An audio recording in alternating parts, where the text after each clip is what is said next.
Welcome to another Atchman Kings of Four Battle Report. Wildcat practice. Salamanders versus Orcs. 2,000 points. The scenario was kill. This is the list I've been practicing with for the last few months. It starts off with 2 regiments of Morax, an axe horde with a brew of sharpness, 2 hordes of great axe, one with a potion of the caterpillar, 5 regiments of Orclings, a war drum, a crudger with Gakamax banner and the sacred horn, a crudger, 3 crushers, all mounted, one with the blade of slashing, one with mace of crushing, and one with the warbow of Kaba, the Wildcat, for a total of 17 units and 25 unit strength. I don't have John's exact list, but I'm pretty sure this is correct. It has 2 hordes of ceremonial guard, 2 hordes of tyrants, 2 Lachilodons, a troop of ancients that kind of act as a battle standard bearer, a horde of rhinosaur cavalry, 2 troops of geckos, a clan lord on fire drake, and finally the Wildcat. So for the orc deployment, I loaded 2 regiments of Morax over on the left flank, along with my horde of axe and 2 units of the Orclings. I did have the general with the Gakamax banner over there to get a little bit of extra speed. In the middle was a large wood, so I stuck my one of the hordes of great axe in there with one of the Orcling units in front of it, just to stop any kind of direct charge into those woods, because I was pretty sure he didn't have very much terrain mitigation. So I thought if I could be in there and be on the defensive in those woods, that it would give me an advantage. Next to that great axe horde is the war drum. I kind of misplaced where the war drum is. It actually turned out fine, but normally I play it over near the Morax units, or put a Morax unit near it, because that'll get them up to -17 as far as morale. Also, the next horde is my unit of great axe, and they have the potion of the caterpillar. And the reason why is it's off scene, but there's another woods right in front of me, and when I got to it, I wanted to have an advantage. Then there are 2 of the crushers. One has the war bow, and one has the sort of slashing, and they're deployed sideways because you get a free pivot, so there's no reason to deploy them the other way. And then the in between them is a unit of Orclings, and last thing is the Wildcat, also called the Wild Axe in my particular list. So for John's deployment, he had a clan lord on a fire drake. That's why I have the 2 lone heroes and the Wildcat over there, is to stop that thing from rampaging. In front of them is a Lachilodon to act kind of as chaff and to shoot. And then his first unit of ceremonial guard. Behind the ceremonial guard are the tyrants.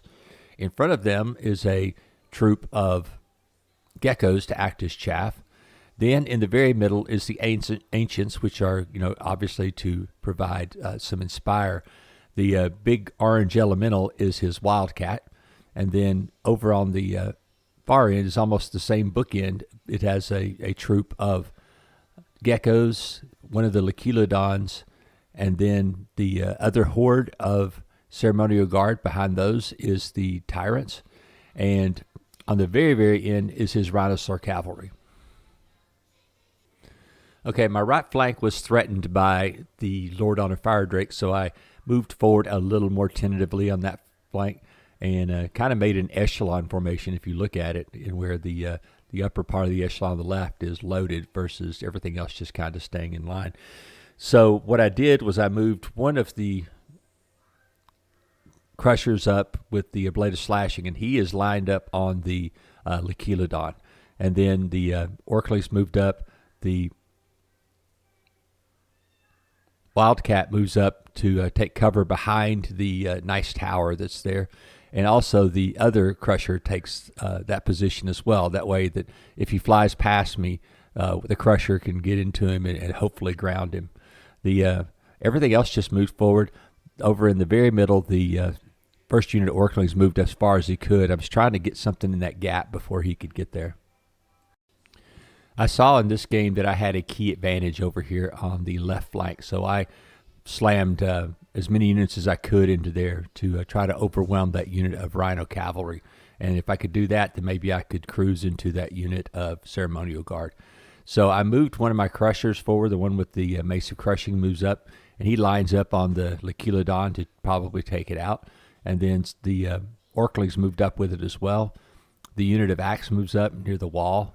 And over on the left flank, I on purpose had stuck everything over there and moved it forward a maximum of 10 inches as quickly as possible. That way I could get the flanking maneuver started. Behind them was the general with the banner, Gacamax Bloody Banner, and so he would have some wild charge. So they had a potential charge from the Morax of up to 14 inches, so that was pretty good. All right, so this is what John did over on the right flank. The Rhinosaur cavalry moved up to confront the immense amount of unit strength coming at it on that side. If it was me, and I told John after the battle, I would have placed the Rhinosaur cavalry, one of the units of Tyrants, and the Wildcat over there on that flank, and I guarantee you I wouldn't be messing with that flank at all, because those are three tough units, especially together like that, because the Wildcat has inspiring, and so therefore he could have gave them some nice support. And plus Tyrants and Rhinosaur Cav together, oh my gosh, that would be so good. So maybe next time John will use the Atchman hammer flank maneuver, whatever you want to call it, and probably just crush right through whoever's in front of him. So in John's turn, he moved his Lord on Fire Drake up and the Leculodon and flamed my guy there with the Blade of Slashing. First roll, he killed him outright. The second roll, Snake Eyes. And so now I was going to be able to charge in and potentially ground that dragon in my turn. So everything else just kind of moved up online. I still think it would have been better off without the Tyrants behind the line. I think they would have been better off deployed out here behind the dragon or near the dragon to help out with my push on this side. So here on left flank, the Orc attack again keeps developing. The first thing I did was run the Crusher with the Mace of Crushing into his Rhinosaur cavalry to get rid of any thunderous charge he might have, and so to disorder them. And because I did a wound, he can't just charge through me. Otherwise, he could have just ran over me and went right straight into whichever unit he wanted to. So that's what I did there. The Orclings moved up right in front of the Leculodons. I couldn't do anything else. I didn't have enough room to move them up. All right, so I started in the middle and the right flank developing my attack there.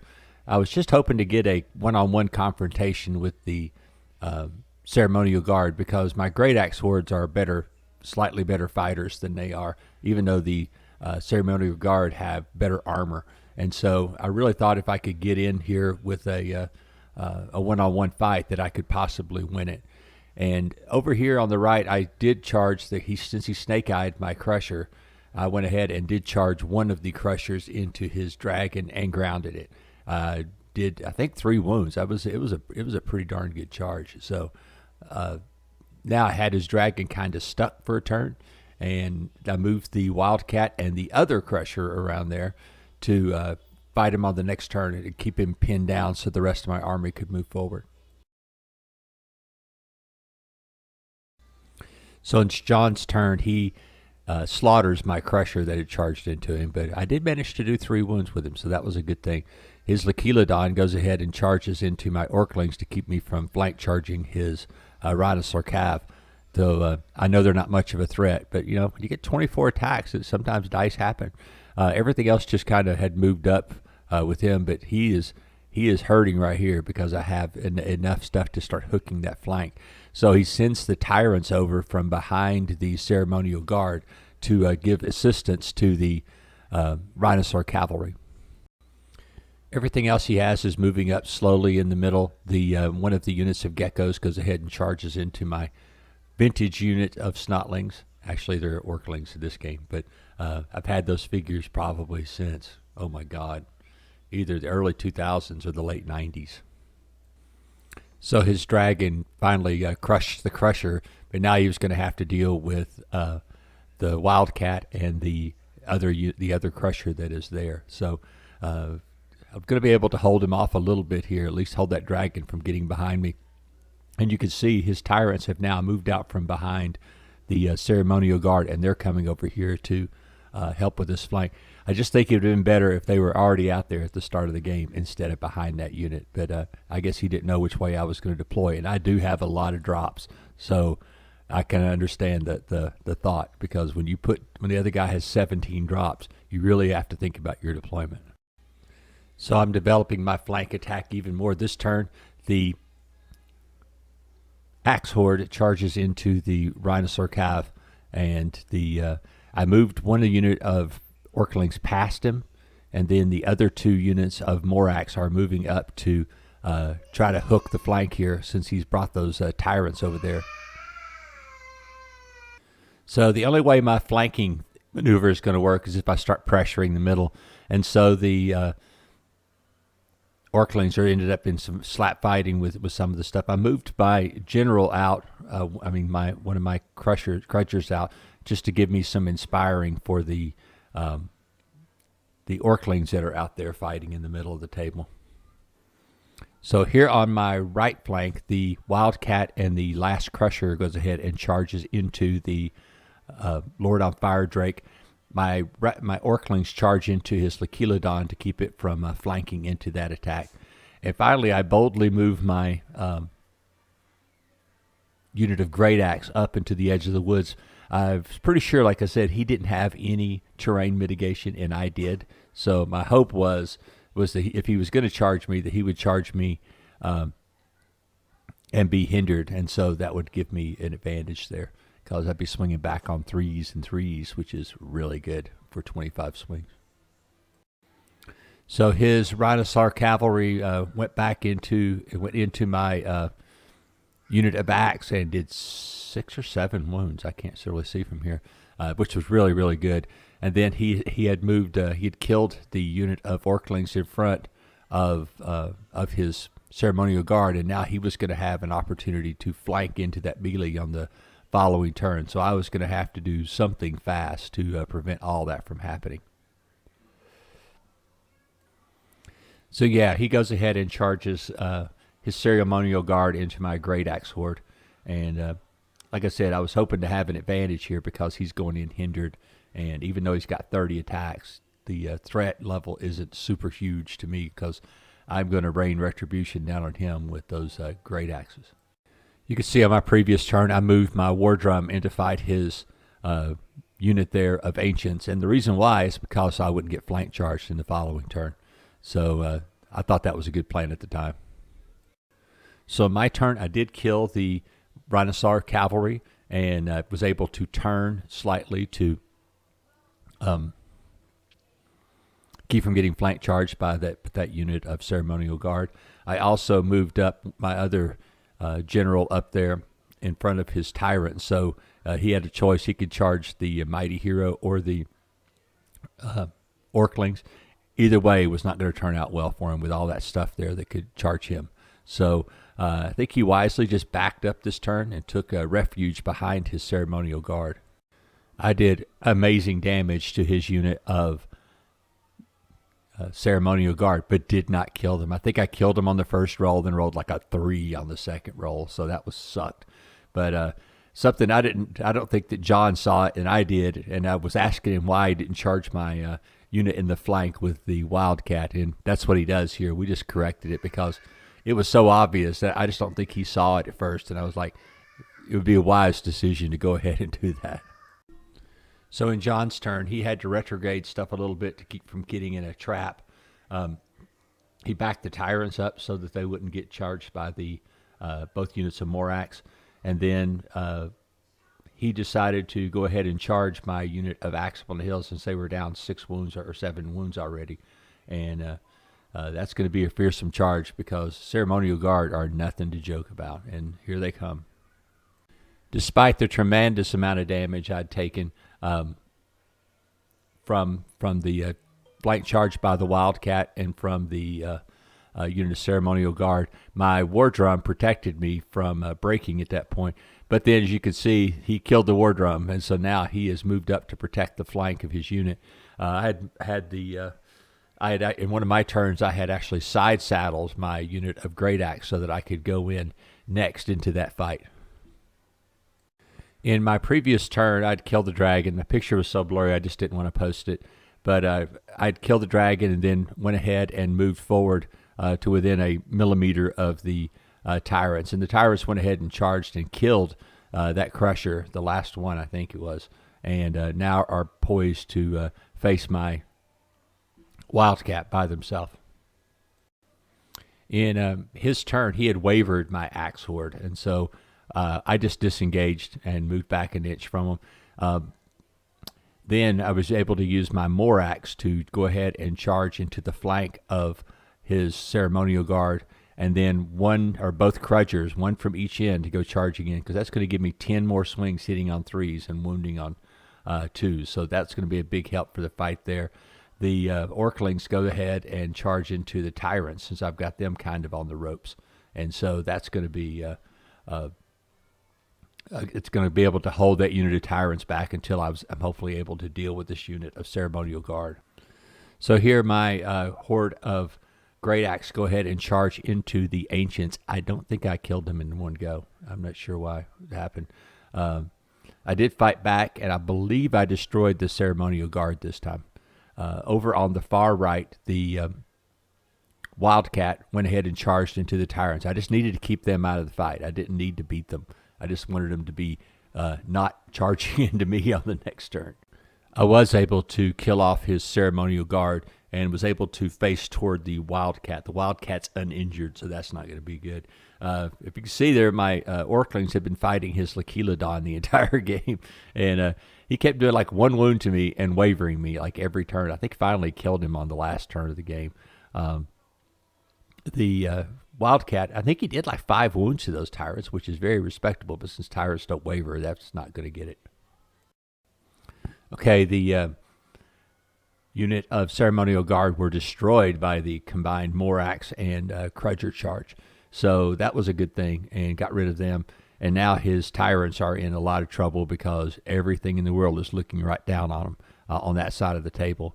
But my unit of Axe are very, very injured. So just about anything, if he had anything that could go into him, it would absolutely destroy him. His Wildcat went ahead and charged into my unit of Great Axe and easily destroyed them. They were so beat up from the other attacks, and so it didn't take very much to get rid of them. His Tyrants went ahead and destroyed the unit of Orclings, and so I was able then to charge both units of Morax into them and one of the generals into them as well, and easily destroyed that unit of Tyrants. The Great Axe here this turn finally destroyed that stupid unit of Ancients, which had managed to do 5 wounds to me, so that was pretty good. So now I've got this side of the table. There's nothing left in it, and so I'm now got to deal with the other stuff that's in the game. His Wildcat decided to go ahead and charge into my unit of Great Axe, and I think this is on turn 7, so it actually is an important turn. It gets me up to 9, but I am unhindered by the Wildcat's attack. All right, I did something here that's kind of a tricky maneuver. I went ahead and charged my Orclings into his Wildcat, and because they had to split frontage, it pushed the unit of Great Axe out of the charge arc of his Tyrants, which made me pretty happy. The stupid thing is I absolutely annihilated that Wildcat. But then you can see the result. I rolled Snake Eyes, and I'm like, I'll be darned. I just can't seem to get through the game. Now, the good thing is it really didn't affect my game this time. Sometimes I think I did it a few weeks ago or last week in a battle report, and rolled Snake Eyes and lost 4 stinking units because of that stupid rule. So anyway, it didn't. Luckily, it happened late in the game where it didn't really matter all that much. So. But it was funny that I rolled Snake Eyes and kept killing his Wildcat. Well, I thought I was being clever, but then realized that we put the arc down there, and yes, he was in charge reach of my unit of Great Axe. So he gets them up to, 16 wounds between the devastated Wildcat and those guys. But I was able to hold and go on to the victory. I'm really happy with how my orc army's been playing. It is doing well. It doesn't matter what the foe is. It has some unique advantages, just mainly because of having so many drops at 2,000 points is very, very good, and that makes it hard for other people to deal with, especially when I can put my heroes where I want them to be toward the at the end of deployment. That helps me a lot to be able to stop things like the dragon and stuff like that.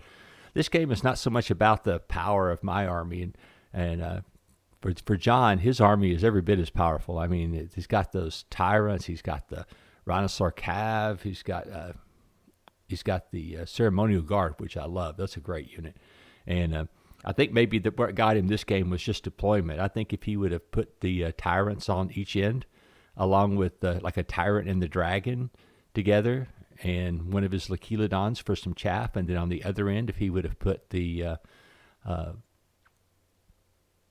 Rhinosaur Cav with the tyrants and the Wildcat, I think this would have been a different game, because I don't think I could have handled the those two things on the flank, plus the very, very solid core of ceremonial guard with the ancients in the middle of the table. I just don't think there's not really a good place to punch through if you had a little bit better front like that. So the game would have been, I'm sure, a lot different just by changing that little bit of deployment. So I like John's army a lot, and I know I've said it before. I said I think it is a very powerful army, and I think that he's going to have great success with it. I think just really the big thing is just to iron out the deployment stage for that particular army. Like I said, I think if you did what I just said, I think that he's going to be dang hard to stop. So anyway, but I just like the. I mean, I don't like playing kill all that much, but it is one of the Wildcat scenarios, and so we rolled it, so we played it. I think we're going to ignore it for a while. I've been playing a lot of Salt the Earth because that's not a scenario that I play a whole lot. So we have been playing a lot of Salt the Earth, but I think Carl and Jeff played something else last night, probably Plunder or something, just to have something different. But all we've been playing are the Wildcat scenarios. So that really helps us out a lot, and then we've been using the Wildcat in almost every game. So hopefully that'll get us practiced up for our tournament debut as Team Tennessee, and when there'll be a mighty 9 people from our local group. Basically, all of them are going up to Kentucky to play in this event in September. So hope everybody enjoyed the battle report. It was a lot of fun playing it, and I think John learned some stuff, and I always learn every game no matter what. I mean, I saw that, like in this game, I didn't really see I guess maybe I was overconfident that I could punch through the ceremonial guards, and didn't really think about that stupid Wildcat hitting me in the flank and killing my great swords, or not my great axe. I mean, honestly, I could have just stayed in the woods and let him and not moved forward at all, let him make the initial charge, and kept the Wildcat away from me. But that's just something you learn, as you're playing your army. But like I said, I was getting cocky with those great axes, because usually whatever they touch, they kill. And I mean, just like I said, seeing that one mistake, and it wasn't a tragic mistake. It was just something I could have done better if I'd have been paying just a touch more attention. So anyway, hope you enjoyed the report, and I'll see you next week.